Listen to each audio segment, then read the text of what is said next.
mungkin lebih gampang dibaca strategi itu. Namun saya lihat di sini Zainal Arif harusnya lebih banyak juga berkreasi untuk membuka ruang gerak bagi dirinya dan juga mungkin bahkan bagi Eloko. Betul, tanpa kehadiran Lorenzo Cabañas, kita lihat tentu tidak ada lagi penyuplai murni atau pure playmaker di kubu Persib pada babak pertama. Ini merupakan gol yang kedua di Jarum Indonesia Super League dan juga dengan cara yang sama ketika ia mencetak gol bagi Persib Bandung menghadapi Pelita Jaya. Ya, ini ada sebuah tabrakan dari Hilton Moreira. Masih meringis kesakitan, kita lihat dua pemain dari kedua tim ini, Firmansyah dan juga kartu kuning nyata dikeluarkan oleh wasit Armando Pribadi untuk Firmansyah. Iya, saya kira sebuah hukuman yang mungkin bisa lebih keras dibanding ini. Kalau kita dari replay bagaimana Firmansyah mengincar tulang kering dari Hilton, di samping juga Yuan Revi, masih Yuan Revi, cukup baik kali ini Yuan Revi, masih Yuan Revi, pelanggaran dari Eka Ramdhani terhadap Yuan Revi.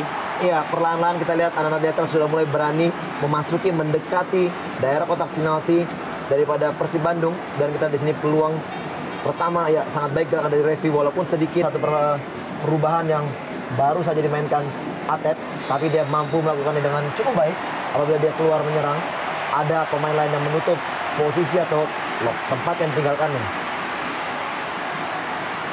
Pelanggaran tadi dari Waluyo. Kita lihat bagaimana Waluyo melakukan pelanggaran terhadap Bakri Umarela. Pertandingan malam hari ini, dan Persib juga agak kecolongan dari sektor sayap. Kembali kali ini tekanan oleh Gilang Angga Kusuma. Terjatuh Gilang Angga Kusuma, kita lihat tadi.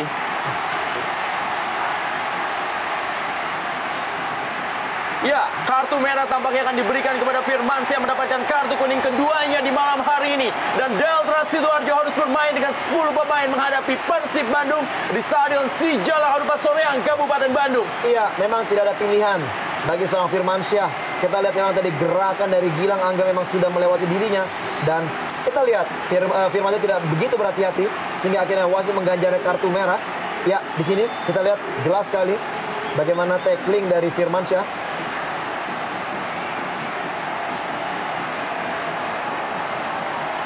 Ya, ada gerakan sedikit melompat memang dilakukan. Yuan Revi, Bakri Umarela, Boy Jati Asmara kerjasama dengan Dede Hugo.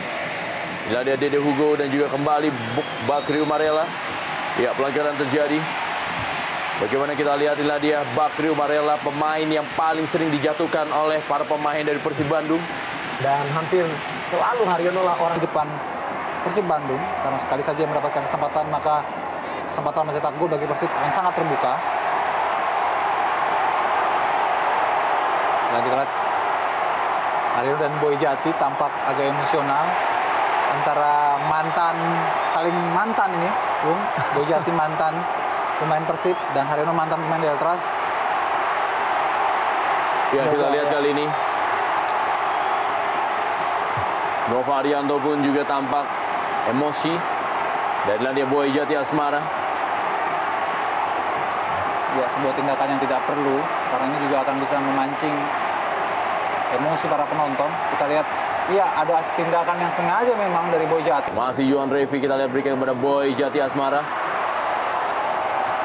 Ya, kita lihat bagaimana pelanggaran dari Nova Arianto terhadap Boy Jati Asmara. Ya, di sini terlihat tadi provokasi dari seorang Boy Jati akhirnya meningkatkan emosi dari seorang Nova yang membalas dengan satu tackling dari belakang.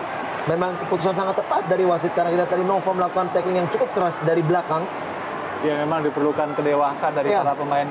Bagaimana jangan terlalu terpancing oleh provokasi apapun. Dan tampaknya apa yang dilakukan oleh Boy Jati tadi berhasil ya membuat Nova lebih dikit daripada gol yang dicetak oleh El Loco Gonzalez.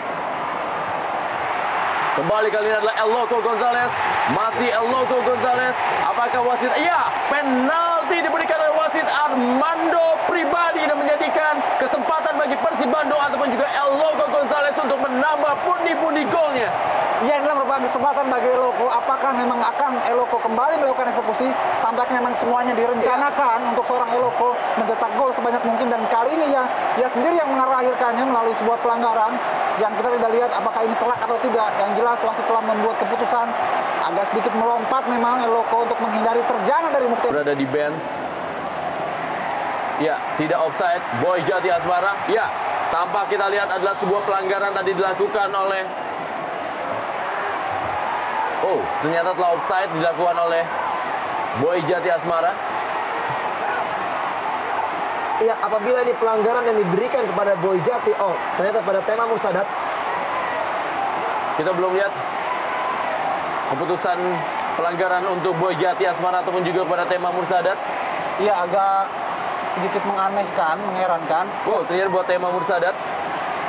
Dengan kondisi seperti ini, semestinya wasit memberikan kartu merah karena terjadi di luar kotak, dan yang melakukan adalah seorang kiper. Tidak ada maaf sebetulnya dalam rule internasional. Kiper melakukan handsball di luar kotak dan hukumannya adalah kartu merah. Tapi kali ini wasit entah mengapa hanya memberikan kartu kuning kepada Tema. Iya, apalagi peluang dari seorang Boy Jati sangat terbuka, mencetak gol. Dan memang sedikit membingungkan. Tindakan yang dilakukan oleh Tema sangat sengaja, dan ini merupakan sebuah pelanggaran yang sebetulnya tidak bisa dimaafkan untuk seorang kiper. Dan harusnya ada keberanian dari seorang wasit memberikan. Di Dede Hugo dan juga, ya Dede Hugo sebuah tendangan. Tampaknya harus diulang. Ada pergerakan tampaknya dari Atep sebelum eksekusi dilakukan, dan kembali kartu kuning berada di saku anak Persib Bandung. Atep mendapatkan kartu kuning yang ketiga bagi Persib Bandung. Hingga ada beberapa second wasit memperingati agar tidak berlama-lama. Rafa Bastos mencetak gol yang ke-11 musim ini. Kita lihat bagaimana Siswanto dikeroyok oleh 4 pemain sekaligus.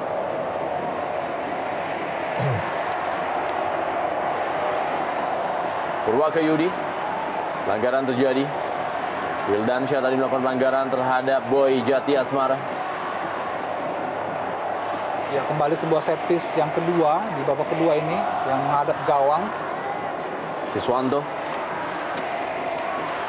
Rafa Bastos kembali, berikan kembali kepada pelanggaran tadi terhadap Siswanto dilakukan oleh Firdaus Ramadan. Iya, memang kita lihat geraknya sangat cepat dari Siswanto, harus dihentikan oleh Ramadan dengan menggunakan tangannya.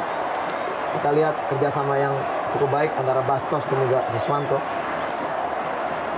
3 melawan 3 kali ini kita lihat apa yang dilakukan oleh berikan kepada Eloko Gonzalez dan telah berada dalam posisi offside Eloko Gonzalez.